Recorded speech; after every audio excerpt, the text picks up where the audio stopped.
When my husband and I were first married, we decided not to have a TV for the first year of our marriage so we could be intentional about using our time together. I was working like my first year as a social worker. He was in grad school, so we were quite busy. But we were living in an apartment for the first time, and we lived on the third floor, and we both just like really loved playing soccer. And so we played tons of indoor soccer. And then later that semester, we met and became really good friends with the people below us.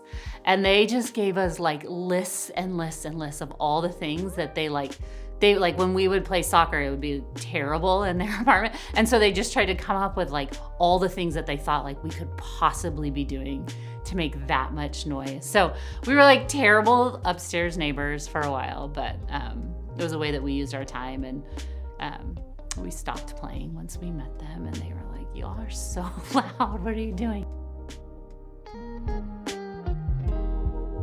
My name is Erin Johnson, and I am the program director for the Bachelor's of Social Work program here at George Fox. Well, I first came to George Fox as a student, so I came here to study social work and to play soccer, and just really was seeking out a Christian environment. So I did that. I did my 4 years of undergrad here, and then I moved to the East Coast for 10 years, got my master's of social work and worked as a social worker.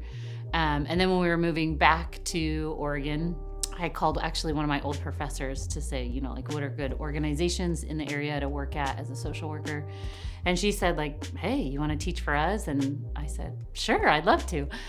So I started adjunct teaching because she really extended that offer while I was also practicing as a social worker. And then I transitioned to being here full time, really because after being an adjunct for a few years, I realized how much I liked it. But more importantly, I really loved my students, and I felt like I was like flying in to teach a class and then flying back to work.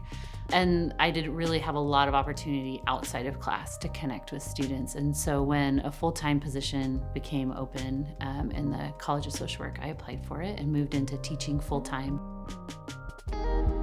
I think a piece that I love about teaching that I don't think I even knew existed, because you get trained to be a social worker and you learn how to do that, and then you get plopped into teaching. And you find your way through. Like I knew from the beginning I loved my students. I love processing with them, helping them learn and grow and develop in their social work skills. But I think one of the things that's been also really amazing is how much I've learned from them. So like as we are talking about core issues of social work or important skills, or what we can do to address injustice, I learn from them. Like they're already doing so much of this work or bring some of their own experiences. And so we get to grow and learn how to be better social workers together. I think my biggest hope is that students would really see and understand that the work that we do as social workers is really God's love, like pouring into us and out of us, right? And then into us from the people we work with and back to God. Yes, it's really hard work. It requires a lot of us as a human to be self-aware and to process through our own things, but that it's really worth it, right? And that we get to enter into a space in the world where we can serve and collaborate and empower people in communities that are very vulnerable. And that's really, for me, that's like the most important work that God has laid out in front of us as humans.